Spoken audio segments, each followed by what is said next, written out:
told me I was the maid of honor. They just forgot to mention this was a hostile takeover. Are like a warm, fuzzy Hallmark movie. Mine's more like a season of Succession, but with better meatballs and fewer private jets. My name is Jenna, and I'm a criminal defense attorney in Philadelphia. My job is to find the truth buried under piles of, let's call it, creative storytelling. Turns out, it was great practice for my own family. Welcome to Davis Incorporated. My mother, Donna, is the CEO, sharp, ambitious, and she has a spreadsheet for everything, including her children's life paths. My dad, Sal, runs the employee cafeteria, which is actually the best Italian restaurant in South Philly. He's the heart of the operation. My younger sister, Tessa, is our brilliant head of R&D, a fashion designer with a soul as beautiful as her creations. And me, I'm the in-house counsel, the one you call when things get messy. For 34 years, I played my part. I was the problem solver, the financial backup, the one who navigated our family's corporate politics. When my sister Tessa got engaged to the perfect guy, Mark, I was ecstatic. I was going to be her maid of honor, her legal counsel in the high-stakes negotiation of wedding vows. I was ready to plan the perfect day for her, a day filled with love, laughter, and maybe just a little bit of well-managed chaos. I thought I was planning a wedding. I had no idea I was about to be part of a hostile takeover. This isn't just a story about being uninvited to a wedding. It's about what happens when family dynamics turn into a brutal business deal, when your own mother lists you as a liability on a spreadsheet, and when you realize that sometimes the only way to win is to stop playing their game. It's about uncovering decades of manipulation, standing up to the people you're supposed to trust unconditionally, and rebuilding a family on a foundation of truth, not tradition. It's about realizing that your self-worth isn't negotiable. If you've ever felt like a supporting character in your own life, or if you've had to fight for your voice to be heard at the family dinner table, then stick around. Because this story might just be the closing argument you need to hear. Okay, let me break it down for you. If my family were a corporation, and trust me, sometimes the org chart feels just as complicated, we'd be Davis Incorporated. We're not publicly traded, but believe me, the internal politics, cutthroat. Our CEO is my mother, Donna. Sharp, tailored suits, never a hair out of place. Runs a tight ship. Her focus? Brand management. The Davis family brand must appear flawless, successful, perfectly curated at all times. Think high-end real estate listings, which makes sense because that's her game. Everything is about curb appeal, location, and maximizing value, including us. Then there's my dad, Sal.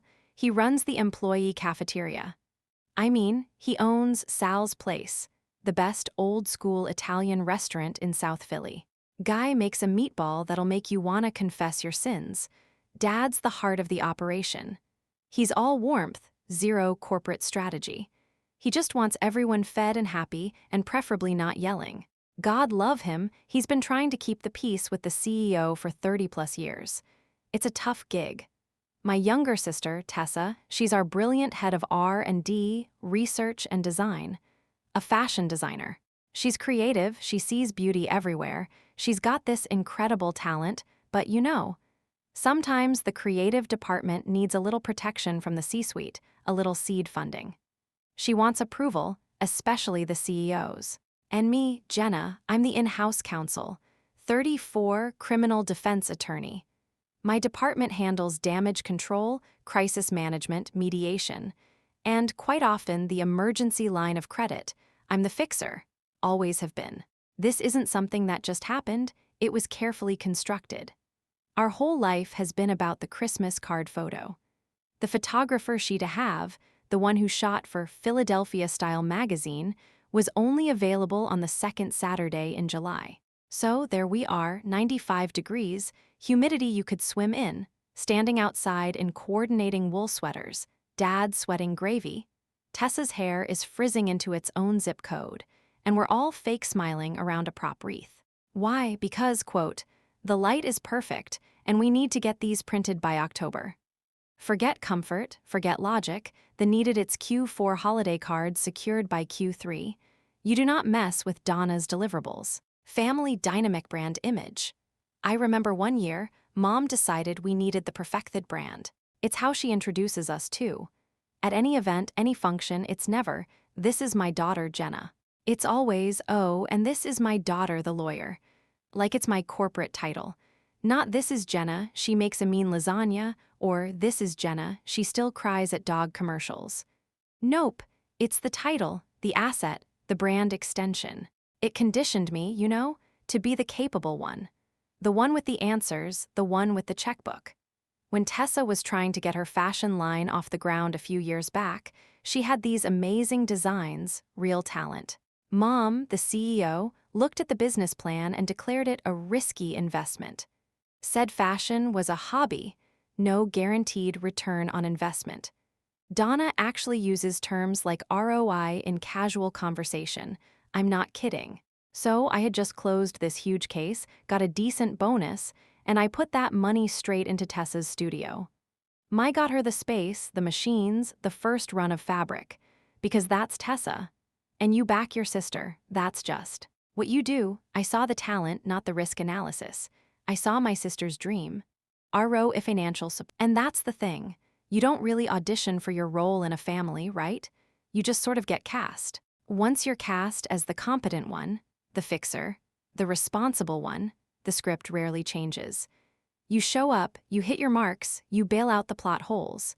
You do it out of love, out of habit, and maybe a little bit because you don't know any other way to be in that particular production. The little lesson here is, so fast forward to last December. My phone rings, it's Tessa, and she is absolutely losing her mind with happiness. She met Mark, finance guy, but like a human one, a genuinely good, solid guy, and he just proposed. It was pure, unfiltered joy. The kind that cuts through all the corporate nonsense.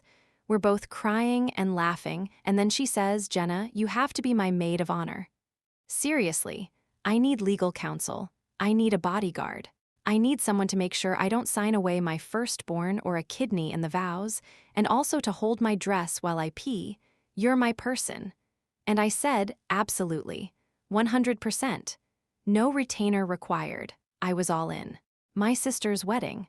The biggest, happiest project Davis Inc. had ever undertaken. I grabbed my metaphorical briefcase, ready to negotiate vendors, handle timelines, and protect my client, my sister, at all costs.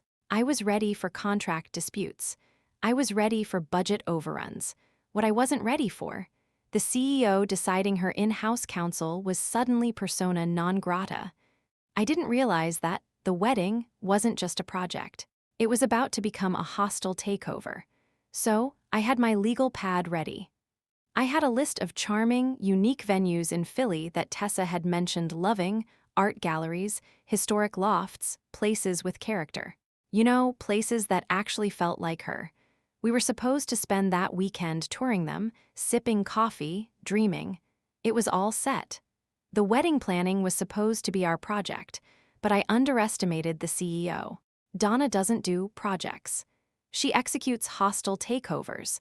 That Friday, before our venue touring weekend could even begin, I got a calendar invite from her. The subject line, wedding announcement, mandatory family meeting. My mom sends corporate-style meeting invites for Sunday dinner. Not a joke. I show up at my parents' house, and Tessa and Mark are already there, looking a little shell-shocked. Dad's in the kitchen, making an industrial amount of garlic bread, which is his go-to stress response. Mom, Donna, is standing in the living room next to an easel.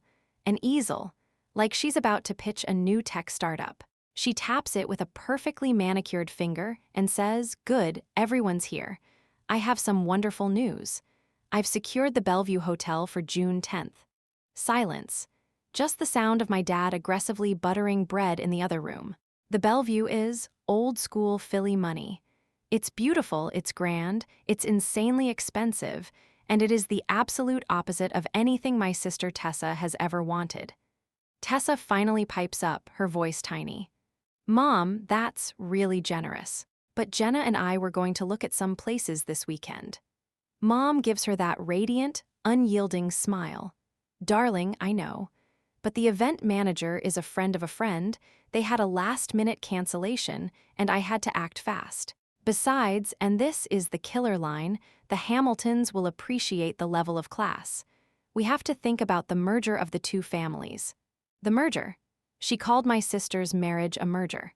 I swear I could hear my soul make a sound like a dial-up modem connecting to the internet. But the easel.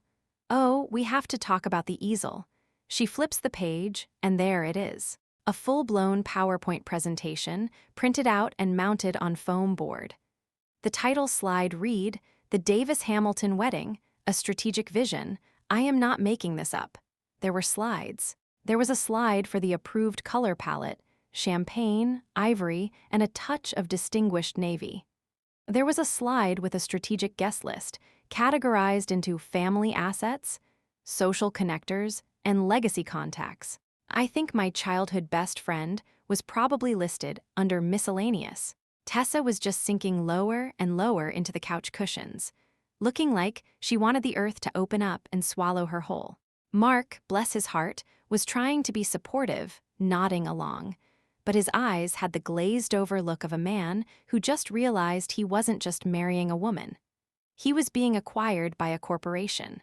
That's when my inner lawyer couldn't stay quiet anymore. I put my wine glass down and said, as calmly as I could, "Mom, this is Tessa and Mark's wedding. It's not an IPO launch. Have you actually asked her what she wants?" The room went cold. Donna turned to me, her smile gone, replaced by the cool, appraising look she gives a property with foundation issues. "Jenna," she said, her voice dangerously soft, "you think in terms of cases, wins, and losses. I think in terms of investments. This wedding is an investment in Tessa's future. It's about positioning. It's about starting her new life on the right foot with the right people in the right place." And there it was, the mission statement. It wasn't about love or celebration or even my sister's happiness. It was about social currency, about what other people would think, about the brand. Tessa just sat there, caught in the crossfire, her face a mess of confusion and distress. She looked at me, then at Mom, then at her hands, like she was trying to decide which was the lesser of two evils, a wedding she hated or a confrontation with our mother. And here's another little lesson for you. In a family run like a business, there's no room for creative input if it doesn't align with the CEO's vision. Your personal feelings are noted, filed away, and ultimately deemed not conducive to a positive Q3 outcome. Your happiness becomes a rounding error in the annual report. I knew, right then and there, that this wasn't going to be a simple case of an overenthusiastic mother of the bride. This was a calculated campaign. I was no longer the maid of honor and trusted counsel. I had just been demoted to concerned shareholder with no voting rights. And I had a sinking feeling my shares were about to become worthless. After the strategic vision meeting, a new phase began. I call it the great ghosting. You know, like when you go on a few dates with a guy and he just disappears off the face of the earth. It was like that, but it was my own family. And instead of just not texting back, they were planning a $100,000 party without me. The first clue was the email chain. Tessa had started one for the bridesmaids to discuss dresses. I was on it for about 2 days. We were throwing around ideas, it was fun, normal. Then, suddenly, radio silence, for a week. I finally texted one of the other bridesmaids, a friend of Tessa's from art school. I was like, "Hey, did we decide on a dress designer?" The email thread went dead. She texts back instantly, "Dead. We've gotten like 50 emails since yesterday.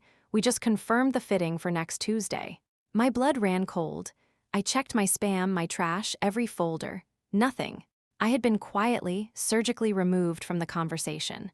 So I called my mother. I tried to keep it light. "Hey, Mom, weird question, but did I get dropped from the bridesmaid email list?" Her voice was pure, syrupy sweetness. "Oh, honey, no, of course not. But you're so busy with your intense cases, all those murderers and criminals. We didn't want to clog your inbox with silly little wedding details. It was just to help you out." Gaslighting 101. She made it sound like she was doing me a favor, like my exclusion was an act of kindness. She was protecting me from the burden of being included in my own sister's wedding. The logic was so twisted it could have been a pretzel. But the real gut punch, that came courtesy of Instagram. I was scrolling through my feed on a lunch break, mindlessly looking at pictures of dogs and fancy coffee, and then I saw it. A post from one of Philly's most exclusive bridal boutiques.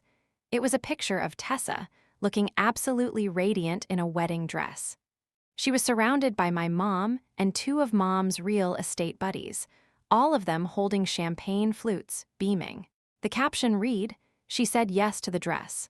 Such a special day celebrating the beautiful bride-to-be Tessa and her incredible bride tribe." Clinking glasses. Her tribe? I wasn't in her tribe. I wasn't even invited to the tribal council meeting. I was supposed to be there. We had talked about that day since we were kids, playing dress-up with my dad's old t-shirts as veils. That moment, that was supposed to be our moment. I just sat there in my office, staring at my phone, and I felt this hollow ache spread through my chest. It was a feeling I knew well from my job, the quiet, sickening realization that you've just been profoundly, deliberately betrayed. I waited until that evening to call Tessa. I had to get my lawyer face on, keep the emotion out of my voice. "Hey, T saw you found the dress. It's beautiful." There was a long pause. When she finally spoke, her voice was small, defensive. "Oh, yeah, it just sort of happened. It just sort of happened with Mom's two best friends and a bottle of Veuve Clicquot?" I asked, and I couldn't keep the edge out of my voice. "I'm sorry, Jenna," she stammered. "Mom said, she said you didn't like that designer's style. She said you'd think it was too frivolous, and that you'd try to talk me into something more practical. She even said that you told her I should be saving the dress money to invest in the business." I felt the floor drop out from under me. "Tessa, I would never ever say that. I have never said that, not once." "But I saw the text, Jenna," she said, her voice trembling. "Mom showed it to me. It sounded just like you." And that's the moment I started to question my own sanity. A text. A text I had no memory of sending. It was one thing to be excluded. It was another to have words put in your mouth, to have your character assassinated behind your back with fabricated evidence. This wasn't just poor communication. This was a calculated smear campaign. That night, I told my boyfriend, Dave, everything. I laid out the whole story, the email, the Instagram post, the phantom text. He listened patiently, his detective brain working. When I finished, he didn't say, "Oh, that's terrible," or "I'm sure it's a misunderstanding." He just frowned and said something that chilled me to the bone. He said, "A lawyer who doesn't demand to see the evidence? Come on, Jenna, you're being played. Your mom isn't just planning a wedding, she's creating a narrative. A story where you're the busy, critical, unsupportive sister, so her taking control looks like a rescue mission. Let me see these so-called texts. Better yet, let's get you in a room with Tessa and have her show you them on her phone." And there's the lesson, right? When you're being gaslit, the manipulator's greatest weapon is your own self-doubt. They want you to believe you're the crazy one. They want you to get so lost in the fog of "did I say that?" Or "maybe I'm overreacting," that you stop trusting your own reality. It's a classic cross-examination tactic. Confuse the witness until they can't even remember their own name. Dave was right. I was a lawyer, and I had been letting myself be cross-examined without ever objecting. I was treating this like a family squabble when I should have been treating it like what it was. A case. A case with a very unreliable narrator, fabricated evidence, and a victim who didn't even know she was being manipulated. The time for hurt feelings was over. It was time for discovery. And I had a feeling the evidence was going to be damning. The time for discovery, for gathering facts, was over. Now, it was time for the trial. I didn't know it at the time, but I was about to be the defendant in a case I didn't even know I was being prosecuted for. It all started with a phone call from Mom. Her voice was different this time.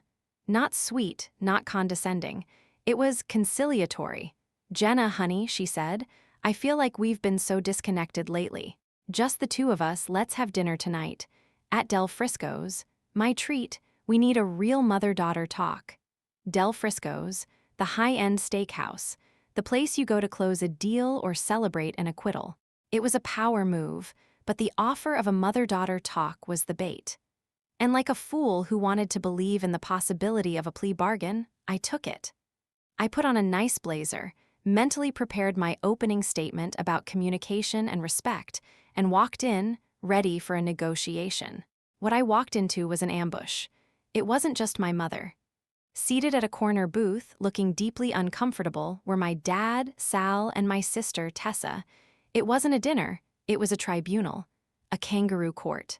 My dad was staring intently at a bread basket like it held the secrets to the universe.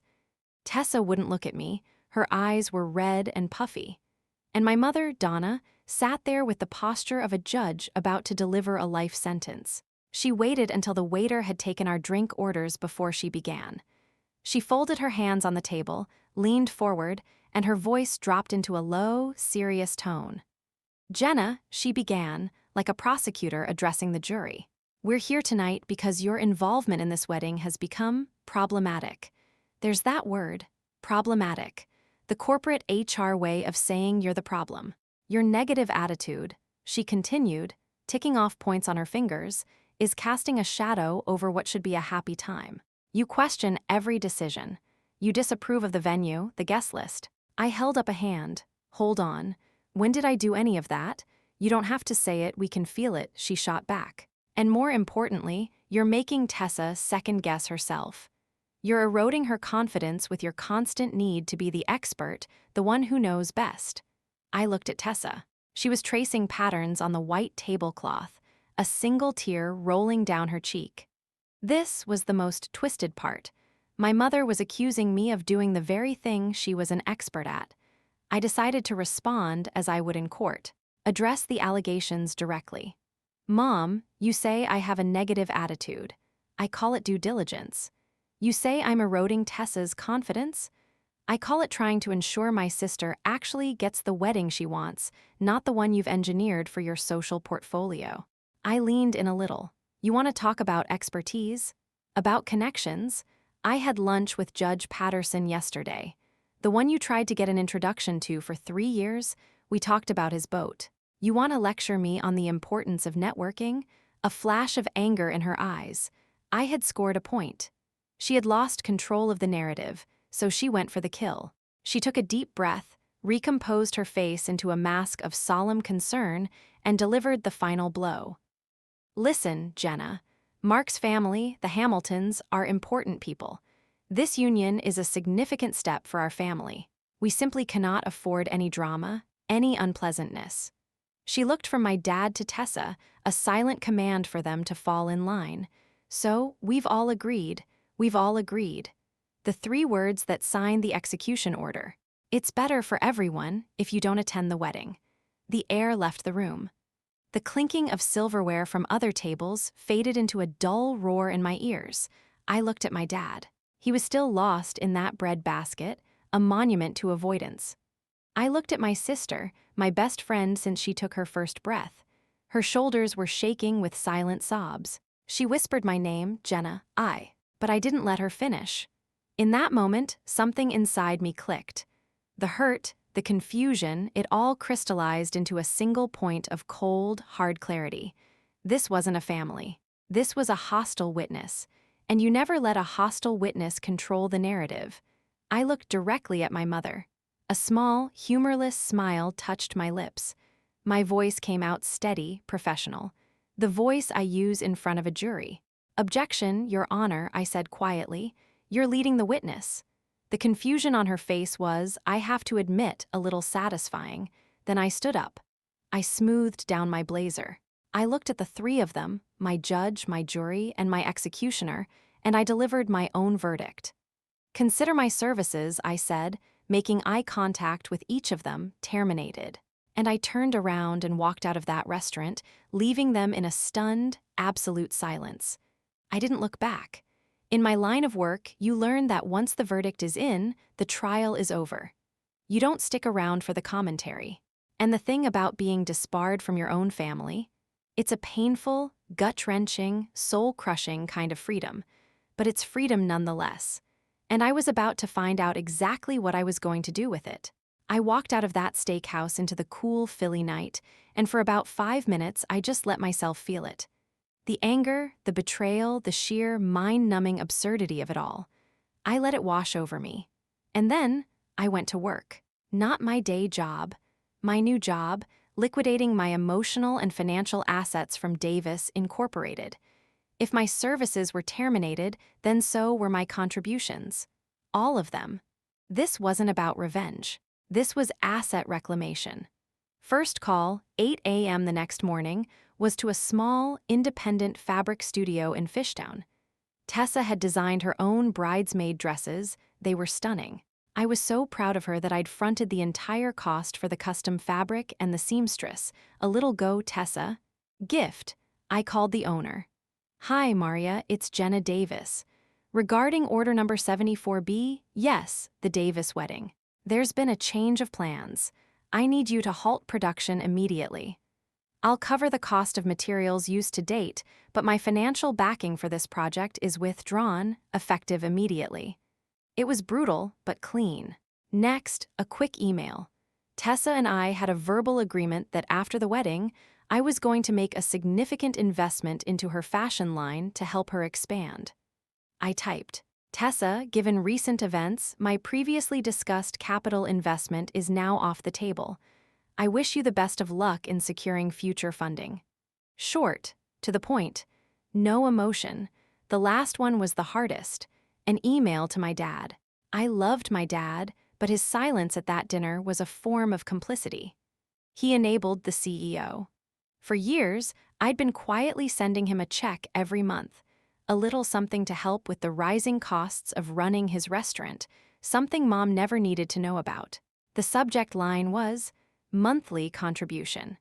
The body was just one sentence. Dad, my monthly financial support for the restaurant is on hold until we can have an honest discussion about the majority shareholders' recent business practices. And here's a little lesson I learned that morning. Money in a toxic family isn't a gift, it's a leash. It's used to control, to obligate, to silence you. And the moment you stop paying, the moment you take your hand off the wallet, you take back your power.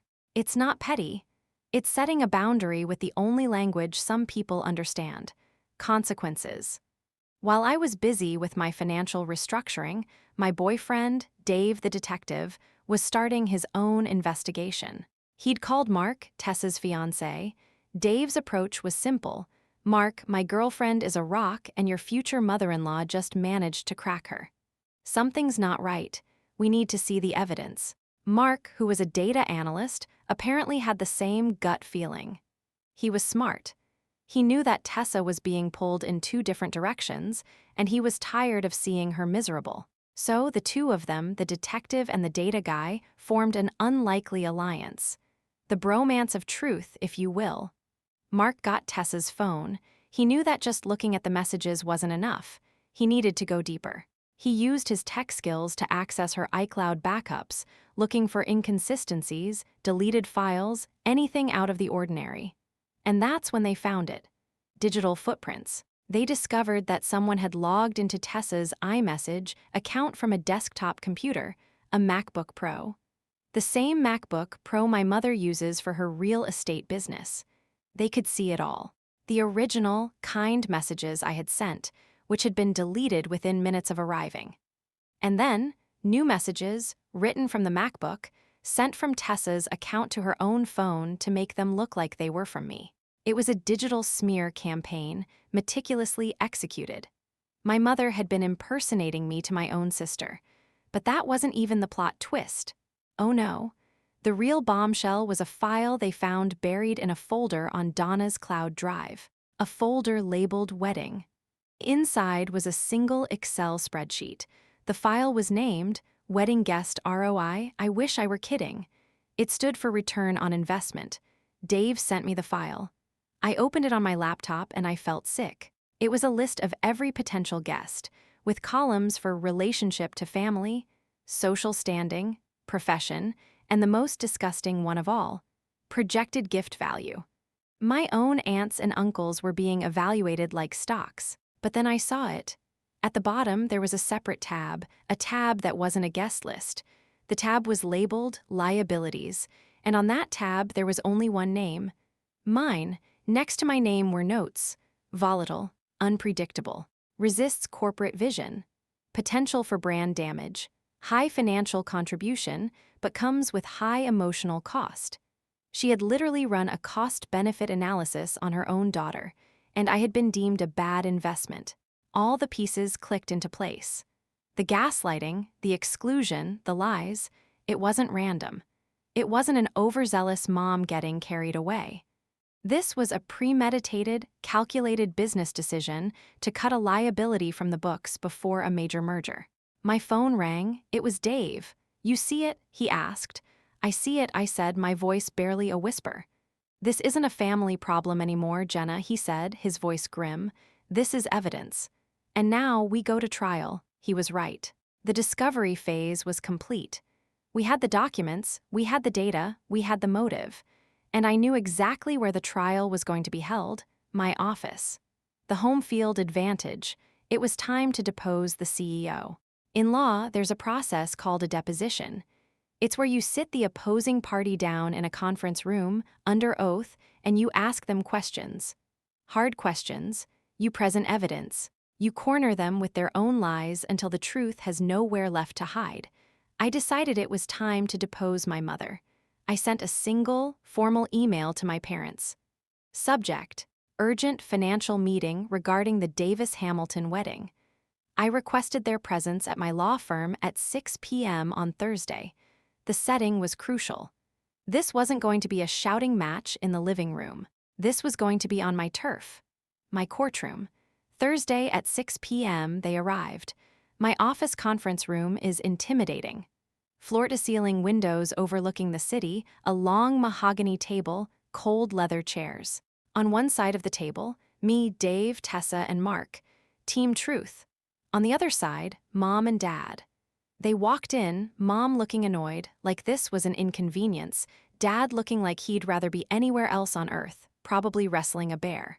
"Thank you for coming," I started, my voice even. "I called this meeting because some financial discrepancies have come to light regarding the wedding, and we need to clear them up." Mom scoffed. "Financial discrepancies? Jenna, what is this about? If this is about you pulling your funding, I find it incredibly petty." I didn't respond to the bait. Instead, I picked up a remote and turned on the large screen on the wall. And there, projected in 72-point font for everyone to see, was the Excel spreadsheet. Her spreadsheet. Wedding guest ROI. The air in the room changed. Dad squinted at the screen.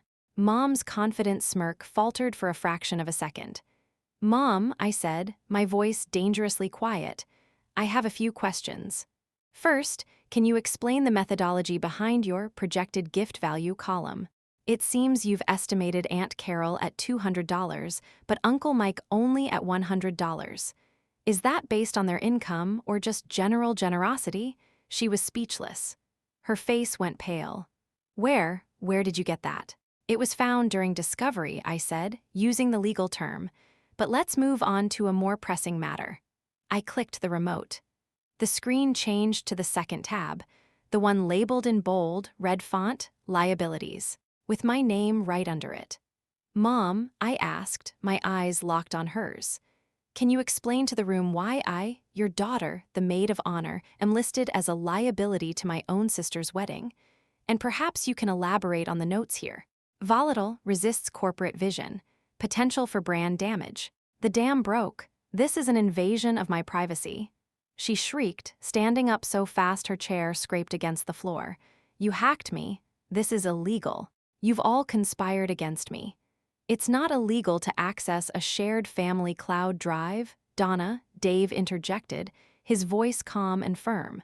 "And it's not a conspiracy when it's just the facts." Mark spoke up next, his voice shaking slightly but full of conviction. "And these," he said, holding up his phone, "are the text messages you sent from your computer, pretending to be Jenna, to manipulate my fiancé. We have the IP address logs. We have the timestamps. The digital evidence is irrefutable. Faced with cold, hard, undeniable proof, Donna did what every cornered defendant with no alibi does. She fell apart. But not with remorse. With rage. The well-put-together CEO vanished, replaced by someone I barely recognized. The accusations flew. I was ungrateful. Tessa was weak. Mark was turning her daughter against her. Dave was a meddling cop. And then she turned to my dad. Her last line of defense. Her silent, loyal partner. Sal, for God's sake, she screamed, her voice cracking. Are you going to let them do this to me? Say something, tell them. And here's the lesson that I'll carry with me for the rest of my life. Silence is a choice. For 30 years, my father had chosen silence because he thought it meant peace. But that night, staring at the evidence of his wife's cruelty projected onto a wall, he realized that his silence hadn't bought peace. It had paid for this. It had enabled this. My dad, Sal, who never raised his voice, who made meatballs to solve problems, stood up. He looked at my mother, his wife of 35 years, and for the first time, I saw fire in his eyes. He didn't yell, he didn't scream. He just said one word, but he said it with the weight of 1,000 unspoken truths. He said, BASDA. Enough. The Italian word hung in the air, heavier than any legal argument. Donna, enough, he said, his voice raw. Look at what you've done. You turned our daughter's wedding into a business transaction. You called our other daughter a liability. You've turned our family into this ugly, broken thing. I'm done. I'm done being quiet. And in that moment, the CEO was finally, truly bankrupt. She had no allies left, no one to back her story. The case was closed. The silence that followed wasn't uncomfortable. It was the sound of a 30-year-old fever finally breaking. It was the sound of the end of one chapter and the terrifying, uncertain, but necessary beginning of the next. After the deposition, there wasn't a big, dramatic explosion. It was more like the power went out. The whole system just shut down. The fallout was quiet but seismic. My dad, Sal, actually did it. He packed a bag and went to stay with his brother for a few days. He said he needed space to think, away from the CEO.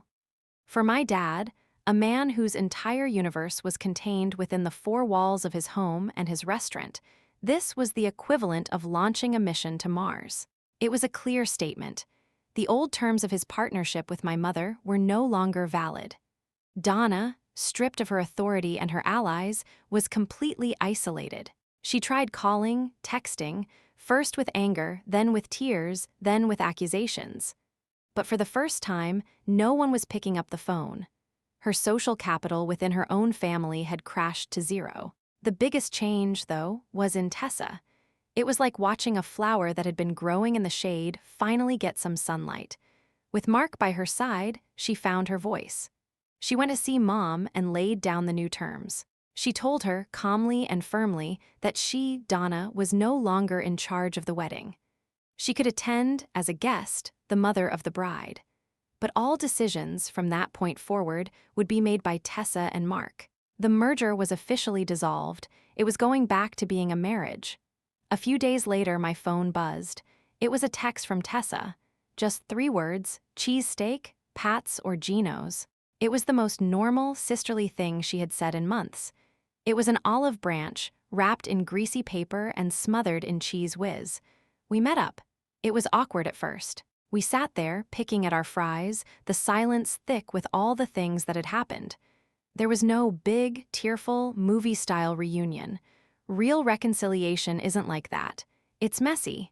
It's uncomfortable. It starts with just showing up. Finally, she looked at me, her eyes full of a guilt that wasn't entirely hers to carry. I'm so sorry, Jenna, she said, her voice quiet. I was a coward. I knew something was wrong, but it was just easier to believe her than to fight her. I let her turn me against you. And here's a little lesson that took me a long time to learn. Forgiveness isn't just about the person who hurt you. It's also about acknowledging your own part in the dynamic. So I told her the truth. And maybe, I said, I made it easy for her. I was always the strong one, the lawyer. Maybe I was so busy being capable that I forgot to just be your sister. I built my walls up pretty high too, and that was it. That was the crack that let the light in. No dramatic hugs, just a shared look of understanding. A quiet acknowledgement of our own shared trauma and our respective roles in it. We spent the next hour not talking about Mom, but talking about the wedding, her wedding. She wanted something small, something real.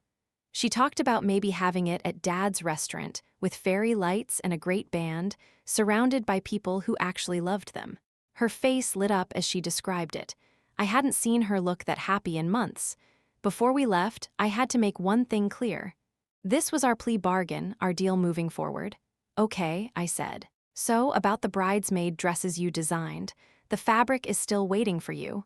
I'll handle it. It's my gift to you, but on one condition. She looked at me, waiting. No more secrets, I said, my voice firm but not unkind. No more letting Mom play us against each other. From now on, we are a united front. If she tries anything, anything at all, you don't handle it alone. You call me. Immediately. Deal. She nodded, a real, genuine smile finally reaching her eyes. Deal. We walked away from that lunch not as a liability and a pawn, but as sisters again. The company of Davis Inc. was officially in ruins, but the foundation of our family, the part that was built on something real, was still there. It was cracked and damaged, for sure, but it wasn't broken. We had a long way to go. We had to figure out what to do with a CEO who'd been forced into early retirement, a dad who was rediscovering his independence, and a wedding that needed to be planned from scratch in just a few months. It was a mess, but for the first time, it felt like our mess to sort out together. So, what happens after the trial of the century? After the CEO has been deposed and the company has been restructured, well, you don't just go back to business as usual, you have to rebuild. And rebuilding is slow, painstaking work. There was no grand, cinematic apology from my mother. People like Donna don't really change overnight. They just run out of moves. My dad did move back home after about a week, but the dynamic had fundamentally shifted. He wasn't the silent, peacekeeping employee anymore. He was an equal partner. He set hard boundaries. They started talking, really talking for the first time in years. It wasn't pretty. It was tense, it was difficult, but it was honest. And honesty, I've learned, is a much more solid foundation than flawless brand image. And the wedding, it was perfect. Not Bellevue Hotel, champagne fountain, strategic guest list perfect. It was real perfect. It took place in the courtyard behind my dad's restaurant, Sal's Place. We strung up what felt like miles of fairy lights. The air smelled like garlic, basil, and happiness. Dad cooked. Tessa, my beautiful, brilliant sister, walked down the aisle in a stunning dress that she designed, looking more confident and radiant than I had ever seen her. I stood beside her, as her maid of honor, holding her bouquet and trying not to ugly cry. My mom was there. She wore a beige dress, the color of a truce. She was quiet, reserved, a queen in exile, watching the small, authentic kingdom her daughters had built without her. There was a moment during the reception when she caught my eye across the room. She just nodded, a small, almost imperceptible nod. It wasn't an apology, it wasn't forgiveness, but it was an acknowledgement. And for now, that was enough. That day, I wasn't the in-house counsel or the liability. I was just Jenna, the big sister, watching the person I love most in the world marry a man who truly sees her. It wasn't a merger. It was a celebration. And that brings us to the final lesson, the one I'm still learning every day. You can't fire your family. You can't litigate your way to a happy childhood. What you can do is change the terms of the contract. You can demand honesty. You can set boundaries that are non-negotiable. You can learn to distinguish between the performance of love and the practice of it. You have to be your own best counsel, your own fiercest advocate. Because your peace of mind. That's the one case you can't afford to lose. A few months went by. Life found a new, quieter rhythm. One afternoon, I was in court, waiting for a jury to come back with a verdict. My phone buzzed in my bag. I glanced down. It was a text from Tessa. It was a picture, a grainy, black and white ultrasound photo. The caption underneath read, "Looks like you're about to be promoted to anti-counsel. Get ready for depositions about who stole the cookie." And I sat there in that hushed, formal courtroom, and I just smiled. A real, deep from the gut smile. The kind that reaches your eyes. In my line of work, you learn that justice isn't always a dramatic, fist-pumping victory. Sometimes, the best outcome is a quiet dismissal of a toxic case. It's a settlement that allows everyone to move forward. My family? I'd say we're still in appeals. The process is ongoing. But for the first time in a very long time, we're all reading from the same evidence file. And the final verdict is cautiously optimistic. Thank you for letting me share my story with you, for sitting through the deposition and hearing my case. Every family has its trials, its own brand of chaos and love. And if you think this story was a wild ride, you have no idea what other cases are in my files. We're just getting started. So make sure you stick around, because the next story might just be the one you need to hear most.